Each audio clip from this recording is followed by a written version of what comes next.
Funcionando de manera adecuada para que des inicio a la conferencia. Bueno, creo que ahí está lista, ¿sí? ¿Sí? Sí, pon el modo Listos. presentación. Ok, Listo. Ya la listos. estamos viendo y está funcionando muy bien y a ti también te estamos escuchando y viendo muy bien. Entonces, Ok, Alejandro, quedas con los asistentes. Nos vemos al final para la sesión de preguntas. listos. Bueno, entonces, primero que nada, discúlpame, yo coloco aquí esto porque me toca. Primero que nada, sí le doy gracias a Dios y a la Virgen rápidamente, a Prosenco, a Pilar, a Claudia y a todas las personas que están acá en este momento, porque seguramente vienen de una jornada de trabajo muy dura y que vengan a escuchar a un desconocido, pues eso de verdad que para mí es importantísimo. Les agradezco mucho y vamos a tratar de que valga la pena hoy este escenario. Entonces, digamos que aquí nos han invitado hoy a hablar un poquito del tema de algunos temas de control en la obra y esto es como el dermatólogo, vamos a entrar al grano. El concreto es un producto que se fabrica a partir de una norma técnica colombiana, o sea, un metro cúbico 80, 90, 100 se fabrica a partir de una norma técnica colombiana que es la NTC 3318. Esto aplica para temas industriales y aplica también para el trompo, un trompo que a veces ve uno sobre un andén en una calle de cualquier ciudad de Colombia. Eso que están fabricando ahí en ese trompo también debería ser elaborado mediante esta norma técnica colombiana. Y siempre nos va a llegar, cuando lo compramos, siempre nos va a llegar en un vehículo de este estilo, un mixer. Y básicamente hoy lo que queremos enfocar esto es a la obra. Este tema de hoy nos sirve para unas obras de gran envergadura, mediana o baja envergadura, como sea. Pero claramente la obra tiene una participación muy importante en esto. O sea, sin la obra pues no habría cómo hacer esto, perdón, no quisiera rayar, discúlpenme, un segundo, es este. Entonces, es esto, o sea, la obra tiene un papel muy importante en esto. Pero si hablamos de eso, estamos hablando de concreto en estado fresco, en estado endurecido, y claramente tiene que haber un control y pues nos preguntamos quién hace ese control, porque la 3318, la norma técnica colombiana, habla de las directrices para el producto y para la producción del mismo, no habla del control en la obra. Entonces, ¿a quién le corresponde pues esa tarea? Pues nada más y nada menos que a los que nos acompañan hoy, o sea, a la obra, a las personas que están en obra, al residente técnico, al maestro, al auxiliar de ingeniería. Les corresponde hacer el control del concreto, tanto en estado fresco como en estado endurecido. Esa es la labor. Esto es como la llegada de una pizza, o sea, literal. Yo la pido, la compro con lo que quiero, pero después como la consuma, si yo ya le he hecho a esa pizza ají, y resulta que era una pizza hawaiana, pues creo que la dañé, ¿sí? Porque una pizza hawaiana es dulce, entre comillas, y si yo le echo picante, pues creo que voy a alterar, ya no la podría devolver, porque hice algo que no correspondía. Así pasa con el hormigón. Digamos que dentro de esto vamos a hablar de la temperatura y por qué es importante la temperatura. La temperatura incide claramente en el desarrollo del concreto, del hormigón en este caso. Lo que pasa es que básicamente esa temperatura en la medida en que va subiendo, pues nos va de alguna forma deshidratando al concreto, es decir, quitando parte de esa agua. Un metro cúbico de concreto tiene aproximadamente 170 litros y de ese 100% tenemos que entre el 76 al 74% es esa agua que necesitamos para mover la mezcla, para lubricar los agregados, para permitir el transporte, el vaciado, la producción, ¿cierto? Y entre un 24 y un 26% la necesitamos para hidratar básicamente al cemento, que es el que necesitamos que se hidrate de esa relación. Entonces, la temperatura es muy importante en ese desempeño básico del concreto. ¿Qué sucede? Lo que pasa es que esa temperatura, en la medida que va creciendo la temperatura, es una reacción exotérmica que va creciendo con el paso de los minutos. Se estabiliza en algún momento y vuelve nuevamente a la normalidad, ¿cierto? Pero entonces cuando tenemos una temperatura que va empezando a subir y también las condiciones del ambiente, estoy hablando de la ciudad, del departamento, del sitio de vaciado, humedad relativa a alta temperatura, esa agua quiere escapar del concreto, o sea, literalmente quiere escapar y ese escape que está teniendo acá es agua que se nos evapora y que no me conviene que se evapore, ¿sí? O por lo menos tan rápidamente. Recordemos que esta agua que se nos evapora al futuro va a dejar microporos ahí y además de eso va a generar una tensión superficial en el concreto y eso va a ser al fin y al cabo una microfisura que hombre, después puede traer consecuencias. Esa temperatura indiscutiblemente tiene que ver con la pérdida de manejabilidad. Todos hablamos de la manejabilidad. Sabemos que yo quiero colocar un concreto en esa viga y esa viga tiene un espesor de 15 centímetros y una densidad de acero alta, pero entonces tengo el mixer allá 2 horas y quiero que se me comporte así. Pues no. Resulta que el concreto, en la medida que va desarrollando su configuración de cristales y cosas en el cemento, él va perdiendo, en la medida en que va perdiendo, se va calentando, claro, quien se va evaporando es el agua. ¿Y qué va a pasar? Va a empezar a perder manejabilidad. O sea, que si usted recibe un concreto de 5 pulgadas en obra o 6 pulgadas en obra y usted lo deja ahí 20, 30, 40, 1 hora, 2 horas ahí esperando, por favor, le puedo asegurar que el asentamiento o la manejabilidad va a bajar porque es indiscutible ese parámetro. Pero ¿por qué pasan esas cosas? Porque es que dentro de la mezcla tenemos a alguien muy importante. Bueno, todos son importantes realmente los constituyentes, pero hay uno muy importante que es el cemento, es el elemento activo de la relación. O sea, el cemento tiene claro, el cemento es muy inteligente y él tiene claro que desde el momento en que se junta con el agua, él ya sabe que tiene que empezar a generar hidratación, productos de hidratación, a endurecer, generar temperatura para ese endurecimiento particular. Entonces, por esas razones que nuestra temperatura debemos controlarla. Importante ese aspecto porque el cemento es el que nos está mandando ahí la parada y mucho más cuando tenemos factores clinker muy bajos, altos, lo que sea, cementos blancos tienen tiempos de fraguado muy cortos de 30 minutos, la pasta, el cemento gris normalito que conocemos de 45 minutos. Entonces, esa temperatura indiscutiblemente nos empieza a tener cosas válidas e importantes. Digamos que a modo de producción del concreto, sí tenemos formas de controlar la temperatura para que a ustedes, al cliente allá, le llegue como lo está esperando, ¿cierto? Pero en la medida en que usted incluya más cosas en el concreto, de tener claro que el costo puede que suba, ¿cierto? Entonces, ¿tenemos medidas para eso? Sí, claro que sí. Tenemos, primero que nada, bajar la temperatura de los agregados es importante, eso se puede hacer en obra, en planta no hay ningún problema.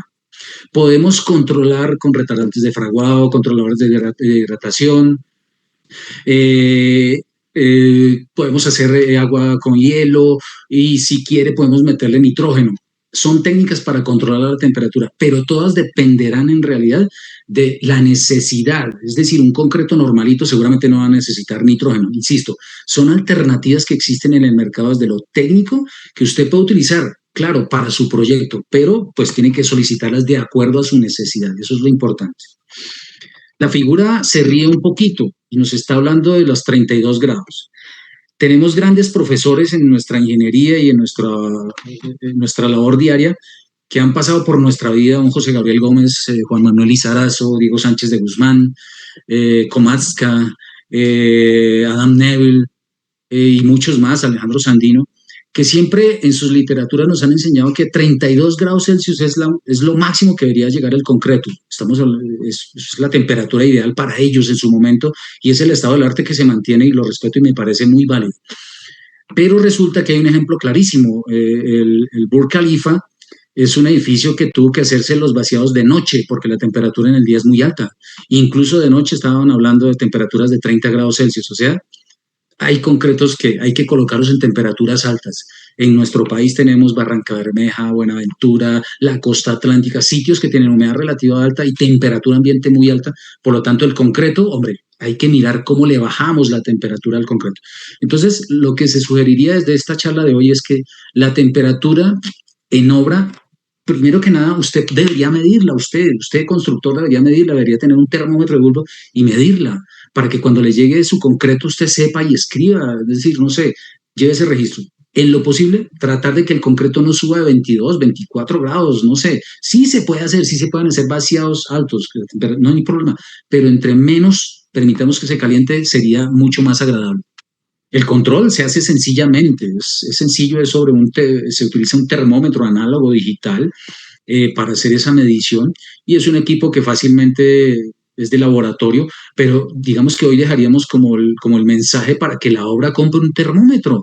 Las obras tienen supervisor técnico, tienen residente, tienen maestro. Hoy tenemos maestros. Entonces, ¿por qué no tener un termómetro y medir la temperatura del concreto cuando nos llega? Esa debería ser una evolución para empezar a controlar esas cosas. Bueno, El método es sencillísimo para medir la temperatura. Esta es una fotografía de una colega, Diana Soler, y miren que ahí está en 26.9, o sea, cualquiera se escandalizaría, pero no, sí se puede manejar, no hay ningún problema, pero con las debidas precauciones del caso. Entonces, el proceso es muy sencillo. Usted toma simplemente su termómetro de bulbo, lo introduce en el concreto, ¿cierto? Toma una porción del hormigón, introduce su termómetro acá y lo que hace es cobijar ese bulbo de una manera vertical, cobijarlo 7.5 centímetros de profundidad durante 2 minutos y medio. Ya, mídalo y lo mide y usted controla ahí mientras tanto, toda la cosa. A lo que se nivele esta lectura, pues usted ya puede entregar un resultado que puede registrar en su bitácora, diríamos, no sé, en el recibo del mixer. Qué bueno sería que usted en el recibo del mixer escriba, mire, el concreto llegó de tanta temperatura, qué genial que es eso. El método de ensayo es una STMC 1064, en Colombia es una NTC 3357. Aquí hay un aviso importante y ese aviso importante es para los concretos masivos. Cuando usted vaya a elaborar o vaya a utilizar un concreto masivo en su obra, por favor, consúltele a la concretera qué medida de control de temperatura les recomienda. Entonces aquí ya el concreto cambió, aquí ya la cosa es de alto turmeque, digamos. Un concreto masivo es un concreto que supera los 150 metros, diría yo, no sé, y ya es un concreto que va a generar calor, eso es importantísimo y tenerlo presente. Entonces, para este tipo de aspectos yo pensaría que sí es necesario pedir una asistencia o una ayuda. Bueno, miremos ahora cómo evaluar la resistencia del concreto en la obra o en una planta de concreto, no sé. Primero tenemos que irnos al título C de la NSR 10 y en su capítulo C5 nos habla de evaluación y aceptación del concreto. O sea, es una ley, insisto, tanto para el que lo está haciendo en un trompo aquí en la calle como el que lo está haciendo en obra o a manera industrial. Hay que ir a este código y revisar qué es lo que nos está pidiendo él, porque es ley. ¿Cuándo hacer la toma de muestras? Pues en cada llegada del viaje, sí, puede ser, es decir, ya lo vamos a mirar. Hay 3 criterios para eso, 4 criterios para eso. Pero cuando a usted le llega un concreto a una obra, pues hombre, lo primero que tiene que hacer es entender que tiene que tomar muestras porque debe controlar. ¿Con qué frecuencia se hace eso? La toma de las muestras, el control del mismo. Entonces, tenemos 4 criterios básicamente que nos dice la NSR 10. El primero es que nos dice que cada, esto, es decir, usted debe hacerlo en una obra, generalmente podemos llegar a consumir 3 o 4 tipos de diseños, podemos llegar a consumir. Entonces, ¿qué nos dice la NSR 10? Nos dice, venga, por cada tipo de concreto o cada resistencia, como lo quiera usted llamar, entonces tenemos que se puede hacer una muestra cada 40 metros cúbicos de concreto, se debería tomar una muestra de cilindros o vigas. ¿Listos? Cuando usted tenga placas o losas de esa área superficial, de la superficie de esos elementos, puede sumar 220 metros cuadrados, ahí debería tomar una muestra. Ahora, si a usted le llega un concreto rarísimo y solo pidió hoy, este mes o esta semana, solo pidió un viaje de 8 metros, por favor, a ese tómele, porque lo menor a 10 metros hay que tomarle una muestra sí o sí, es obligatorio. Y hay otro proceso para tomar muestras que es cada 50 tandas de mezclado. Esto se podría aplicar al trompo mezclador, al de la calle. Cada vez que haga 50 tandas, yo pensaría que debería tomar una muestra de cilindros. Eso es importantísimo para el control del concreto. La NTC 454 es la norma técnica colombiana que nos habla de cómo tomar una muestra o de dónde tomarla. Típicamente la tomamos de esta primer sección del viaje, pues les cuento que no. Se ha hecho de una manera que debería mejorarse. ¿Por qué? Porque la NTC 454 le estipula uno claramente que la muestra para cilindros, por lo menos para el cilindro, para los vigas, debería tomarse entre el 15 y el 85% del metro cúbico o de los metros cúbicos que tenga la olla. O sea, usted debe hacer 2 muestreos en este momento, el inicial, que sería para la manejabilidad, y para la temperatura, y arranque a hacer el vaciado, y cuando vaya entre el 15 y el 85%, incluso usted debería hacer una muestra compuesta, es decir, tomar varios baldecitos en una carretilla que sea capaz de almacenar 30 litros e ir tomando baldes. Cuando esté en esta sección, después remezclar muy bien el laboratorio y a elaborar sus muestras. Pero señores, estamos tomando las muestras como no corresponde realmente. Tenemos que hacerlo entre el 15 y el 85%. Eso lo dice una norma técnica colombiana.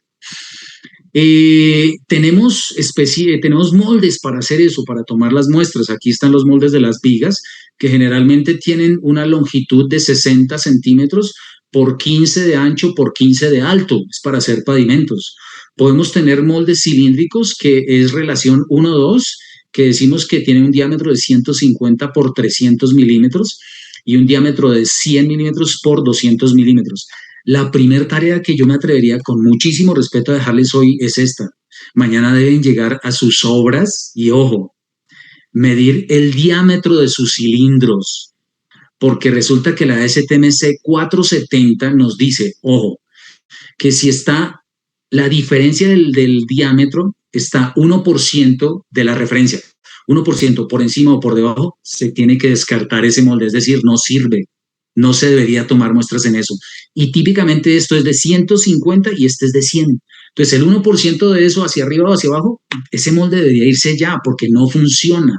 Entonces, esas son cosas que hay que revisar, porque si estamos haciendo un verdadero control y después vamos a ir a estadística, pues hombre, tenemos que verificar la metrología de nuestros equipos de medición. Bueno, tenemos unas herramientas adicionales que se utilizan para este efecto de medir la resistencia o de elaborar los especímenes más bien. Y aquí están, aquí está el mazo de goma, que es un mazo que debe ser de rebote, o sea, un caucho que no sirva para clavar puntillas, no debe ser rígido, debe ser similar al chapulín con el que rebotan para cuando estamos haciendo el sistema industrializado que golpeamos las formaletas. Entonces debe ser de ese estilo, un caucho de rebote. Ese mazo en teoría pesa, no en teoría, por norma, pesa 600 gramos, más o menos 200 gramos. O sea, hay que comprarlo en un sitio adecuado, o sea, que nos garanticen esa masa y esa calidad del mazo. Una llana, el palustre ya se mandó a recoger hace muchos años, pero muchos años. El palustre sirve para el pañete en el muro, para colocar el mortero sobre la mampostería, no sé, para otras cosas menos para elaborar muestras. ¿Por qué? Porque el palustre, por su forma triangular, tiende a dejar con una parte convexa los cilindros o las vigas, y cuando usted haga resistencia, pues hombre, ahí vamos a tener problemas. Entonces, por eso una llana es importante para enrazar las vigas o los cilindros. Tenemos un vibrador de aguja, porque resulta que en el vibrador de aguja puede que en una obra lo necesitemos. ¿Por qué? ¿Qué pasa? Cuando usted tiene concretos mayores a 75 milímetros, usted tiene que hacer apisonamiento, o sea, con la varilla, las muestras. Cuando está entre 25 y 75 milímetros, usted puede hacer apisonamiento o vibración.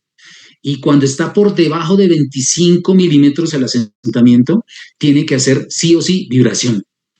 Pero no es cualquier vibrador. O sea, tenemos que tener un vibrador que sea capaz de dar 9000 revoluciones por minuto, ¿cierto? Y que tenga un espesor o diámetro de la punta que sea no mayor a 1/4 del diámetro del cilindro o del ancho de la viga. Entonces, es un vibrador que no es como el que utilizamos generalmente para el proceso constructivo. Bueno, tenemos nuestras varillas. Como tenemos dos tipos de moldes, pues tenemos una varilla, la tradicional, que es de 60 por 16 milímetros o 60 centímetros por 1.6 centímetros. Tenemos la pequeña para cilindros pequeños, que es de 30, 40 y de 10 milímetros de diámetro. La famosa cuchara, eso sí, ya, insisto, palustre ya no, hay que hacer las muestras. Se dice por ahí, no sé, nos llevó la teoría en que el palustre segrega la muestra, no sé, al momento de coger el material. Entonces, por eso es que es mejor hacerlo con una cucharita. Y pues nuestra amiga la carretilla, que sea capaz de cargar 30 litros, porque es lo mínimo que podemos tomar, 28 litros. De ahí para arriba, cuando uno va a hacer vigas, tiene que por lo menos tomar 2 carretilladas, 3 carretilladas. Digamos que acá la norma técnica para hacer los ensayos de elaboración de los especímenes es la ASTM 31 o NTC 550 para nuestro país. Y aquí está, básicamente, este esquema lo que nos quiere mostrar es eso. Esto es un molde de 150 por 300. Entonces usted toma el molde, simplemente engráselo, mire, por favor, colóquele un desmoldante que no sea solo ACPM, por favor, porque la ACPM no sirve. Por eso es que las camisas se pegan a veces y no sale y toca voltear ese molde y cascarle. Y eso no, ahí ya estás lastimando la muestra. Lo tradicional, mire, en una estación de servicio a ustedes le venden un cuarto de aceite ese de motocicleta y un galón de ACPM. Mezcle partes iguales, 1-1, bien revueltico y listo, 50-50. Y usted tiene un desmoldante para este ejercicio, no para otras cosas, no, para este ejercicio que le va a funcionar perfectamente, no hay necesidad. Desmolde, entonces eso es importantísimo. Primera capa, 25 apisonamientos con la barra y de 10 a 15 golpes.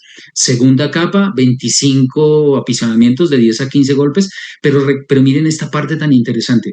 Recuerde que usted debe tocar 1 pulgada la capa anterior. ¿Por qué? Porque es que usted estaba hablando un espécimen, no 3 en 1, no, uno solo. Entonces, para garantizar que haya unión, es eso. Tercera capa, déjelo a rebosar y empiece 25 apisonamientos. Digamos que metodológicamente, ¿uno qué hace? Cuando uno va en 15, completa el volumen del molde y continúa para terminar los 25 en raza y chao, terminó la muestra, no hay nada más que hacer. En los moldes de 100 por 200 tenemos acá, se hace en dos capas, lo mismo, 25 apisonamientos de 10 a 15 golpes. Segunda capa, lo mismo, 25 apisonamientos, garantizando que toco 1 pulgada la capa anterior y de 10 a 15 golpes con el mazo de goma. Esto es para los cilindros, los moldes, perdón, de 100 por 200. Las vigas, que a veces hacemos pavimentos, claro, la viga es muy importante y hay que hacer muestreo de vigas, porque son ensayadas a la flexión. Tenemos la primera capa.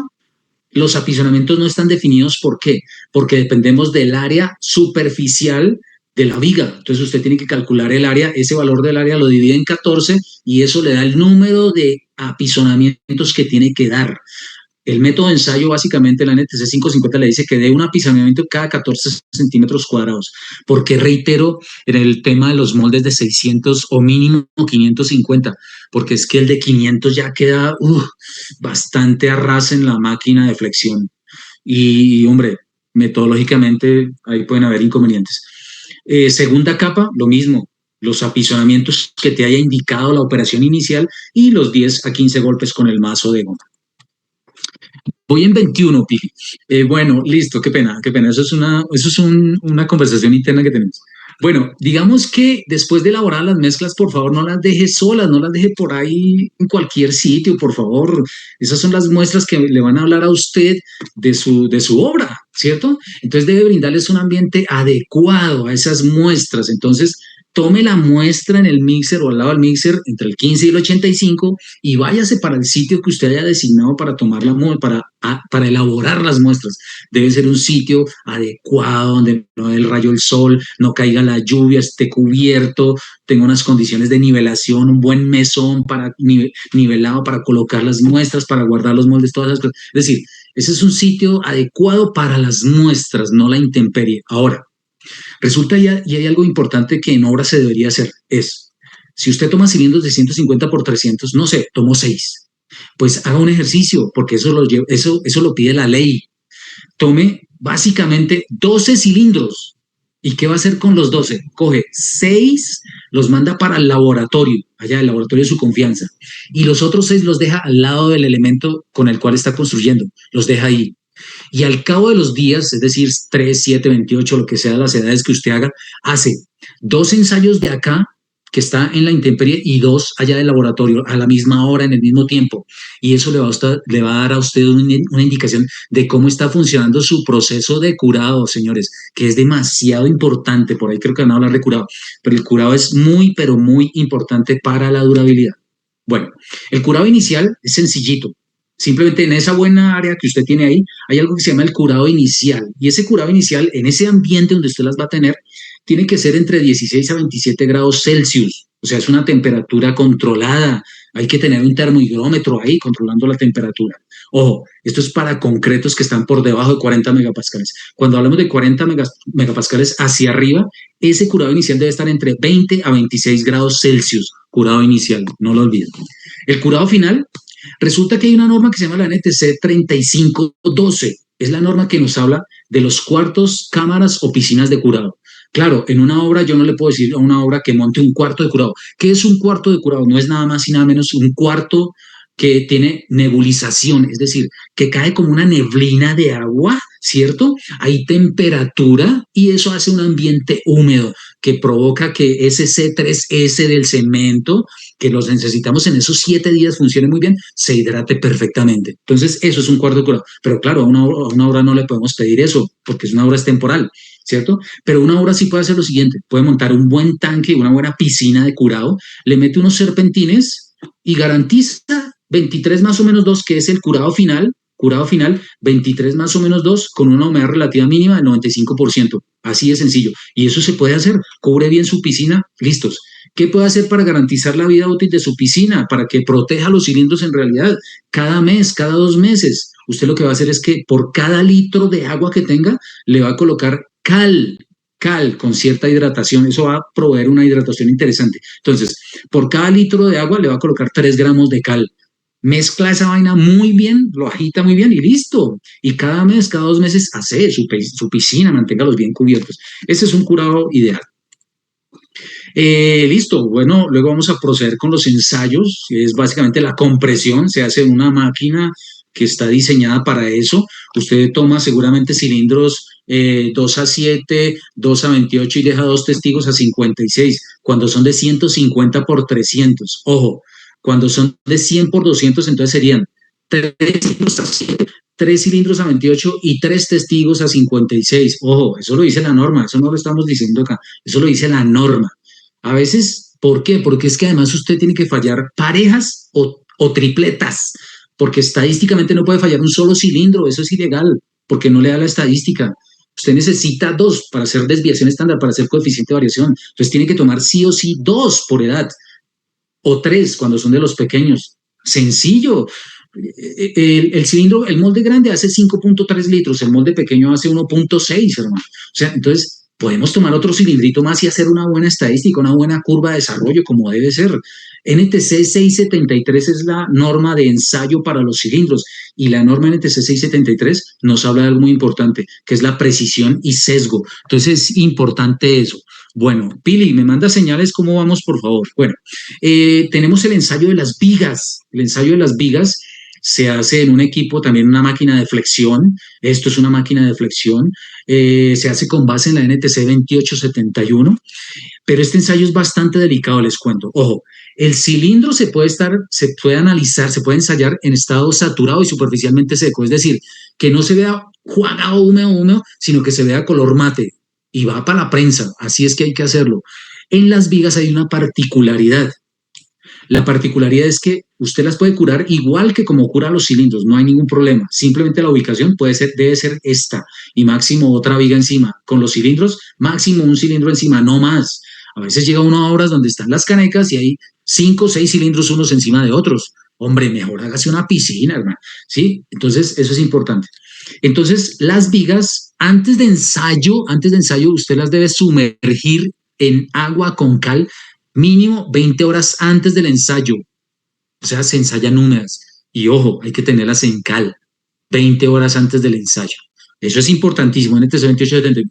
Y aquí resulta que, mire, ustedes ven unas breves líneas acá. Eso se llama el tercio medio. Esto tiene 45 entre apoyos inferiores y 15 en el apoyo central. Entonces la viga debe romper aquí en el centro, aquí. Y básicamente es la fórmula para calcular el ensayo es P por L sobre B por D al cuadrado. Y algo importantísimo que no se nos olvide, el B y el D se deben medir sobre la fisura, o sea, no antes. Claro, usted necesita introducir las medidas antes en la máquina, sí, listo, me la aguanto. Pero cuando va a calcular la resistencia, usted debe medir la falla, el B y el D debe medirlo sobre la falla, sobre la ruptura. Ojo con eso. Entonces, es importante. Cuando esta fisura o esta ruptura da por fuera del tercio medio, o sea, en alguno de estos dos costados, usted mide cuánto fue el desplazamiento de la fisura y simplemente es 3 por B, por P, por L sobre B por D al cuadrado y castiga el ensayo por tensión. Entonces, pavimento es supremamente sensible, no lo olviden. Resistencia de cilindros. los neoprenos, 100 usos máximo, con una dureza short de 70, platos de retención todos los días bien limpios con talco para que funcionen bien, o sea, eso hay que hacer unas cosas. No se quede con estos resultados, no se quede con esto, no se quede con esto. Mire, el código mismo lo obliga al consumidor o al productor de concreto a hacer estadística del concreto. En las obras tenemos que acostumbrarnos a hacer estadística, es importantísimo. Hay que hacer estadística. Pilis, 5:38, vamos bien. Entonces, listos, hay que tener cuidado con eso, por favor. Estadística es importante. Bueno, cerremos con nuestro amigo el asentamiento. Dejamos lo mejor para el final, porque aquí hay una breve historia que contar. Y esa historia es que este ensayo fácilmente puede tener 100 años. Estamos hablando de que las pruebas, este ensayo del asentamiento nació de una determinación de la relación agua-cemento en su momento. Ahorita se conoce con el término de relación agua-material cementante, ¿cierto? Porque nuestros concretos y nuestros cementos actualmente tienen adiciones, entonces se verifican por desempeño, es otro tipo de concepto. Pero originalmente el ensayo que vamos a mirar salió a partir de este señor, un profesor que yo admiro particularmente, el profesor Dov Abrams. Esta fotografía es de 1920 y ya está el cono de Abrams ahí. Y yo pienso que ojalá perdure durante muchos años más, porque es la mejor forma de medir la manejabilidad del concreto. Es la mejor forma. Recordemos que este cono de Abrams hace 3 ensayos. Hace el asentamiento, el flujo libre y los concretos con fibra. O sea, hace 3. Con este equipito que está acá, yo puedo hacer 3 ensayos. Entonces, el doctor Dov Abrams era un profesor de un instituto técnico en Illinois, Estados Unidos, un profesor americano, y él diseñó esta forma geométrica para la manejabilidad, pero básicamente sus curvas de esa relación agua-cemento se utilizan en la actualidad para hacer diseños de mezcla, porque fue parte de la esencia del estudio. ¿Sabe cuántas pruebas hizo este señor para sacar esas pruebas? 150,000 pruebas, cuenta la historia, el libro de él. 150,000 pruebas o sea, 150,000 veces hizo esta vaina como para mirar la manejabilidad. Entonces, eso apoya mucho más la teoría del cono de Abrams. El cono de Abrams es un equipito que pesa 934 gramos. Yo lo puedo alzar con el dedo meñique, mire, con el dedo meñique no pesa más, 934 gramos, no 15 kilos. O sea, no pesa, esa vaina no pesa nada y no causa lesiones de ningún estilo. El cono de Abrams nos sirve para medir la consistencia del concreto. ¿Saben cómo llamaba Dov Abrams esto? La laboralidad. Así lo llamaba, como la laboralidad. Claro, es una palabra un poco compleja en estas alturas y en esta modernidad de ahora. Por eso es que hablamos de consistencia o de manejabilidad. Entonces, tenemos consistencias de cero o muy fluidas, consistencias secas, medio secas o muy fluidas. Entonces, el cono de Abrams sirve para ese ejercicio. Sirve porque es tan importante el ensayo, porque es que para nuestros procesos de cimentación, para colocar pisos industriales, para hacer columnas, elementos, vigas, placas, dados de cimentación. ¿Y por qué es importante el ensayo? Porque yo necesito que el concreto fluya perfectamente cuando voy a hacer el vaciado por esta estructura, para que no pase esto, para que no, esto es una foto real, esto no es Photoshop ni nada, esto es real, es una segregación. Entonces, la importancia del ensayo es esa. Necesito confirmar esa consistencia, esa manejabilidad para que la reología sea importante dentro de la estructura que estoy formaleteando, que estoy elaborando. Es importante por eso. ¿Qué se requiere del ensayo? Pues primero que nada, un equipo en buen estado. O sea, esta foto es súper reciente. O sea, es un equipo, hombre, que viene con su varilla y todo, pero no, yo no puedo tener un equipo así. ¿Cuál es el equipo adecuado? El que aparece en la NTC 396, ASTMC 143. Y es este equipo. Ahí está el planito en la norma. De diámetro superior, 102, más o menos 3 milímetros. De diámetro inferior, 203, más o menos 3 milímetros. De altura, 305, más o menos 3 milímetros. Tiene sus orejas para agarrarlo de la mano, tiene sus apoyapiés. Ese es el cono. O sea, debe ser una lámina de calibre 16, lisa por dentro, sin costuras de ninguna clase y que me permita pues realizar el ensayo. Necesitamos accesorios, pues, primero que nada una superficie plana, rígida, no absorbente, cero nivelada, cero vibraciones, es decir, una buena superficie, o sea, busque una buena superficie para hacer el ensayo. Ya tenemos nuestra cuchara, necesitamos una cinta métrica, nuestra varilla de 600 milímetros por 16 milímetros, nuestra carretilla, y hay un balde extra, un balde de 10 litros, ya vamos a mirar para qué es ese balde, un balde de 10 litros, que eso lo venden en el todo a 1000, pero vale como 10.000. Bueno, ahora sí el procedimiento que es sencillo. Tenemos nuestro cono de Abrams, 3 capas para el cono de Abrams, pero el volumen es diferente porque es un troncocono. Esa fue la mejor manera de Duff-Abrams de medir esa consistencia, esa laboralidad. Entonces, la primera capa se estima que es más o menos de 67 milímetros y damos 25 apisonamientos con nuestra varilla, segunda capa otros 25, tercera capa otros 25 a rebosar. Ojo, lo mismo acá, tercera capa rellenamos muy bien, 25 inserciones, en 15 paramos, completamos y continuamos, enrazamos y listo, ese es el ensayo. Recuerde que debe garantizar 1 pulgada a la capa anterior. Y básicamente, pues luego de llenar el molde, pues lo levantamos para determinar el asentamiento. Mire, lo levantas de manera totalmente vertical, en 5 segundos más o menos 2. No hay que humedecerlo ni con agua, es decir, con agua sí, la superficie también, pero no echarle que aceite, que desmoldante, no, eso es solo agüita, un poquito de agüita y sale. Y levantarlo de una manera natural en 5 segundos más o menos 2. Y después usted, estos son 3 ejemplos, usted simplemente después toma la lectura al centro de la masa del concreto por debajo de la varilla y entrega su dato en pulgadas. Ahí está su ensayo de asentamiento. ¿Cómo medir los autocompactantes? A ver, ¿cómo medir los autocompactantes? Resulta y pasa lo siguiente, que usted cómo va a saber cuándo o qué ensayo hacer. Resulta que usted lee su recibo y en la descripción de su recibo dice, en alguna parte de decir, asentamiento 6 pulgadas. Ese lo hace con la NTC 396, que es con el que acabamos de ver. Pero si su recibo trae una T grande y que diga 550 o 650, ojo, es un concreto autocompactante. Cambia el método de medir la consistencia o la manejabilidad. Y ese ensayo se realiza bajo la NTC 5222. La NTC 5222 tiene varias formas de medir la fluidez, pero una de ellas, la básica, para la recepción en obra, es esta. Entonces, simplemente con nuestro balde de 10 litros, aquí lo tenemos nuestro cono de Abrams, ya no necesitas la varilla, ya no la necesitas, solo necesitas tu balde de 10 litros y la varilla. Llenas los 10 litros, el cono hace 6.3 litros. Pero mire, aquí necesita usted una plataforma rígida de 90 por 90 y tiene que tener 2 diámetros, uno de 550 y uno de 600, ¿cierto? Entonces, ¿qué hace usted? Usted toma, coloca todo su concreto y levanta el cono y al final va a tener esto. ¿En cuánto tiempo lo levanta? 5 segundos más o menos 2, de manera vertical. No lo levante hacia la brava, no. Normalito, de 5 más o menos 2. Entonces, toma 30 segundos y al cabo de los 30 segundos mide lo que llamamos la torta o el flujo. Esto se llama flujo libre realmente. La palabra técnica es flujo libre. La torta, la que me venden allí en la vecina. No, flujo libre. Entonces, usted hace 2 medidas ortogonales con el metro después de los 30 segundos. Y ese es el valor, pero ojo, la diferencia entre esas 2 medidas no puede ser de más de 5 unidades. Es importante hacer eso. Y remato acá con esto rápidamente.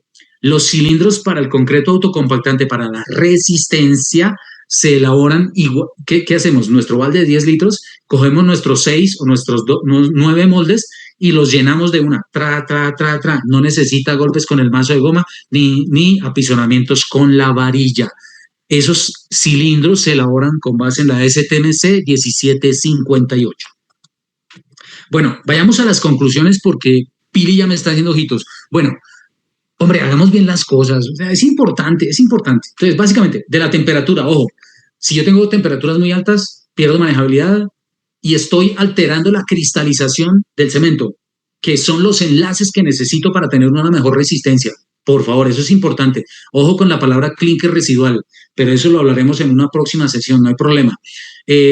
Fisuras, contracciones, contracciones, fisuraciones, eso no me conviene. La temperatura, por eso es que es importante. Mire, yo no conozco el hospital del concreto, pero sí sé que un ser humano, cuando tiene por encima de 38, 39 grados, toca salir rapidito para el hospital porque algo está pasando. O sea, algo va a suceder. Al concreto no sé. Es decir, no podemos dejar que pase eso. El control de la resistencia es muy importante, señores, porque los cilindros o las vigas hablan de lo que usted está construyendo, por favor. Recuerden, la resistencia ya pasó a un segundo plano sin dejar de ser importante, no quiero decir eso. Lo que estoy hablando es que las estructuras deben ser durables. La resistencia es un requisito que ya hay que cumplirlo sí o sí. La durabilidad es algo importante y ese es un concepto que viene de hace muchos años. Es decir, una estructura en ese momento debe estar diseñada para 100 años. Así, literal, suena exagerado, pero así debe proyectarse para 100 años. Por lo tanto, la resistencia, hombre, importantísimo. La manejabilidad del concreto, hombre, si no conocemos bien la manejabilidad, si no entendemos el concepto de en cuánto nos está llegando el concreto, eso no nos va a permitir un buen vaciado y vamos a cometer imprudencias. Ojo, una recomendación, o no una recomendación, algo que ya tenemos en obra claramente. Un concreto, si usted pide un concreto de un asentamiento de 6 pulgadas, cuando llama, ese concreto le puede llegar de 6 más o menos una. Eso no está en ninguna norma, pero es permitido, es totalmente autorizado. De 6 más o menos una. ¿Qué significa? Que si usted lo pidió de 6, puede que la concretera se lo mande a su obra y llegue de 7. Una cosa importante es que si le llega de 7:30, de 8, no, ahí sí ya hay algo que mirar. O, por ejemplo, si le llega de 5 o de 4 pulgadas, no, eso es un concreto que viene calentadito y hay que tener cuidado con eso. Miren, los conductores en Colombia, algunos estamos en ese grupo de la Federación Iberoamericana del Hormigón Premezclado.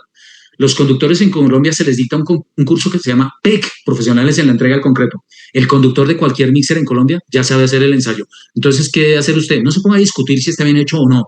Hágalo usted, pero permítale al conductor que él también lo haga. O sea, si hay dudas, que lo haga el conductor. La tercera en discordia, pues ya será el supervisor técnico, no lo sé. Pero permitamos, en vez de ponernos a discutir si está bien o mal, no, hagamos los ensayos porque es la única forma de lograr esto. Muchas gracias por su tiempo, me perdonan la rapidez. Esto es como una aerolínea. Tenemos que aterrizar en Cartagena en 45 minutos y por favor súbanse, abróchense sus cinturones que empezó este viaje. Muchas gracias. Gracias a ti, Alejandro, por la conferencia que nos acabas de entregar, muy clara, muy importante en conceptos para nuestros asistentes. Tenemos una serie de preguntas, pero primero voy con un par de agradecimientos muy especiales. El primero, pues a ti por haber dedicado tu tiempo, tu experiencia y habernos compartido esos conocimientos el día de hoy. A nuestros patrocinadores, ellos son Alión y Argos, han patrocinado la conferencia de hoy y todo este ciclo. Y recuerden todos ustedes que este módulo del Club Maestros del Concreto otorga constancia de asistencia, pero hay que cumplir una condición y es que hay que asistir y registrarse en vivo en las 4 conferencias del módulo. Este QR que ustedes ven ahí, que pueden escanear con su teléfono celular, y el link que estamos publicando en el chat, llevan a un formulario de registro muy sencillo donde ustedes ahí están dejando constancia de su participación el día de hoy en la conferencia. Si completan las 4 cuando terminemos el ciclo, van a recibir en el correo electrónico que registraron la constancia de asistencia. Bueno, nos interesa saber cómo les pareció la conferencia de hoy. Vamos igualmente a publicar en el chat un link y este QR que está ahí también lleva a una encuesta de satisfacción donde nos van a contar cómo les pareció la conferencia de Alejandro el día de hoy. Pero además hay un espacio muy especial en el que ustedes pueden decirnos qué les gustaría, qué temas les gustaría que habláramos en estos espacios dedicados al Club Maestros del Concreto. Entonces, ustedes ahí nos dicen, queremos que hablen de tal o cual cosa. Bueno, vamos entonces ahora sí a nuestra sesión de preguntas. Alejandro, tenemos varias preguntas que ha hecho nuestro Vale, claro que sí, muchas gracias. La primera de ella nos la hace Yomir de Jesús Catalán. Él dice, buenas tardes, mi pregunta es, ¿cómo manejas los tiempos para un concreto perfecto? Es un poquito más amplia la pregunta, que no está dirigida exactamente, veo yo, a los ensayos, sino a que les cuentes un poquito, creo yo, de la importancia de tener claros los tiempos, de no sobrepasar el tiempo del concreto porque empezamos a tener problemas, en fin. Perfecto. Hables un poquito sobre ese tema, por favor, Alejandro. Perfecto. Digamos que yo tengo un pensamiento en cuanto a la perfección y creo que no existe, pero en cuanto al concreto, el concreto tiene teóricamente 90 minutos para producirse, mezclarse, transportarse y hacer el vaciado y el acabado. Esa es la respuesta contundente. Esos 90 minutos se manejan en climas como Bogotá, Cundinamarca, pero van cambiando en la medida en que va cambiando el ambiente.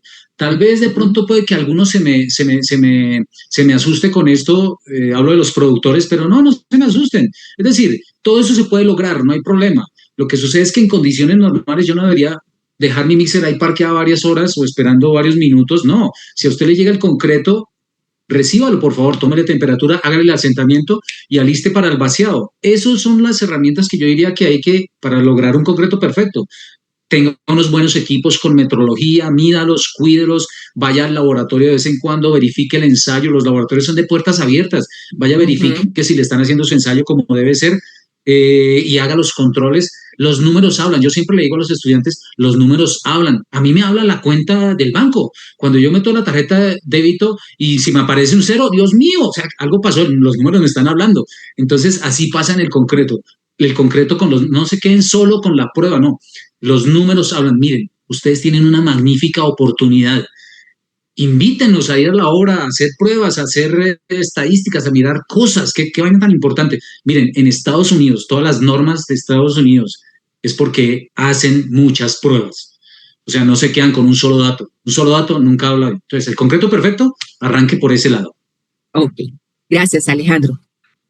Dudan Maya nos dice, ¿podría ampliar los datos y la información sobre el uso de vibrador en la toma de muestras? O sea, okay. No hay uso de vibrador al tomar muestras. No, al tomar la muestra no, al elaborarla. Pero me sirve la pregunta porque le puedo responder algo que me hizo falta. Resulta que para elaborar los cilindros, los moldes, vigas o cilindros, cuando están por debajo de 25 milímetros, usted debe hacerlo por vibración. Entonces, si usted tiene molde de 100 por 200, hace una capa y hace una inserción por cada capa, una inserción. Cuando es molde, dos capas. Cuando tiene molde de 150 por 300, 2 capas, 2 vibraciones. Estas vibraciones no deben exagerar los 5 segundos para concretos superiores a 75 milímetros y cuando estamos por debajo de 75 podrían pasar de 5 pero no superar 10 segundos, o sea, la vibración es muy pequeña. Es eso. ¿Es con un vibrador de aguja? Sí, con el que les comentaba, pero no es cualquier vibrador, es un vibrador que sea capaz de darme 9.000 revoluciones por minuto y que su diámetro, el diámetro de la aguja vibradora no supere 1/4 del diámetro del cilindro. Okay. O el ancho de la viga. Ok, listo. Gracias, Alejandro. Bueno, Daduan Maya también nos dice, ¿explicas por favor los 3 ensayos con el cono? Ok, los 3 ensayos con el cono de Abraham, ¿será? Bueno, el primero fue que miramos que, pues como lo vimos es que no sé si me puede volver a la gráfica, pero no, sí, ¿crees si quieres, sí, devuélvete, no hay problema, ya puedes compartir. Listos, creo que ahí están viendo, por favor, discúlpeme, ¿sí? No, tienes que compartir. Perdón, discúlpeme, entonces un segundo, hago lo siguiente acá, ¿qué hago? Acá, y le digo que compartir la presentación, listo. Entonces le digo acá. Correcto. Busca tú. Aquí está. Bueno. Es que me toca animarla, creo. Entonces, está. Animación. Entonces está acá. ¿Dónde está? Es que no te veo aquí. Acá, debe estar acá. Listos. Acá. Entonces, mire, la elaboración es esta. Es con el asentamiento, qué pena, discúlpeme. Es asentamiento, sí. Es asentamiento, sí, qué pena, discúlpeme, por favor. Asentamiento. Acá está.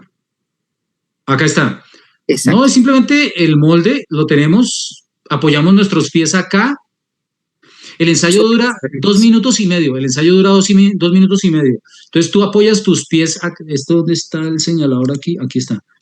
Tú apoyas tus pies acá en esta parte, inicia 2 minutos y medio para hacer el ensayo. Primera capa, colocas más o menos 67 milímetros, das 25 apisonamientos con la varilla, Luego, segunda capa, otros 25 apisonamientos sin soltar los pies nunca y que pase 1 pulgada. Tercera capa, a rebosar, inicias 25, en 15 paras, completas el volumen y continúas 16, 17, 18 hasta terminar 25. No sueltas los pies todavía, no los sueltas, firmes los pies. Enrazas con la varilla, limpias el alrededor y ¿qué haces? Te pasas para acá, entonces, antes de subir el cono, te coges de acá estas orejitas y empiezas con las manitos, simplemente liberas el ensayo. Y y luego inviertes el cono y lees. Y acá, en el flujo libre, lo que haces es llenas nuevamente tus pies acá, nuevamente tus pies acá. Ojo, porque aquí manejar un balde de 10 litros de pronto sí necesitas ayuda, es decir, de alguien que eche el concreto. Entonces, dosifique, perdón, la palabra es dosificar. Dosificas el concreto dentro del molde, todo en su totalidad hasta que se llene. No haces apisonamientos de nada y simplemente enrasas, limpias y lo mismo, en 5 más o menos 2, levantas suavemente y te va a quedar el concreto así, así te va a quedar. Ojo, hay unas personas que hacen el ensayo con el cono invertido. Es válido, pero no es común hacerlo así porque hay otro método que es el del embudo en B, que es diferente. Sí. Lo que pasa es que el cono invertido es el método A y típicamente para flujo libre deberíamos hacer el método B. Listo, Claudio. Ok, perfecto. Gracias, Alejandro. Juan Huertas nos dice. Si quieres dejas de... Bueno, no sé. Dale. Ya, Pili te ayuda. Listo. Okay. Juan Huertas nos dice, ¿cuál correlación resulta más ajustada entre los resultados de los ensayos a flexión en villetas contra la resistencia a la compresión en cilindros o la resistencia a tracción en cilindros? Lo que pasa es que ambas van de la mano, entonces tú tienes que identificar un K, el K de tu concreto. El K es un parámetro que uno utiliza para traer flexión a compresión, porque así es que se diseña, partiendo de la compresión hacia la flexión. Entonces, generalmente la mejor correlación es que usted tome los tres, es decir, haga cilindros para compresión, haga cilindros para viga y luego otros cilindros para tracción indirecta, tensión, si no estoy mal, NTC 792. Sí, no estoy mal. Entonces, con esos tres ensayos tú vas a poder saber cómo se comporta tu material, relación compresión-flexión, pero a esa torsión que va a tener el material en cuanto al pavimento, es decir, en cuanto a ese flectante que va a tener en la viga en el momento de los movimientos dinámicos que va a tener la placa. Entonces, típicamente es un análisis que se utiliza mucho más para diseño de pavimento rígido. Entonces, se utiliza mucho más en ese aspecto. Alejandro, Kelly Juliet García nos dice, ¿almacenar las vigas de forma vertical para curarlas no es recomendable? La respuesta correcta, ¿cuál es? Yo lo haría solamente previo al ensayo, es decir, recuerdan que decíamos que 20 horas antes del ensayo, pero en la edad resulta que eso no lo dije, discúlpenme. El concreto en el curado final, en ese ambiente húmedo, tiene que permanecer durante su etapa de desarrollo y resistencia. Puede ser 1, 3, 7 y 28, es decir, la resistencia especificada.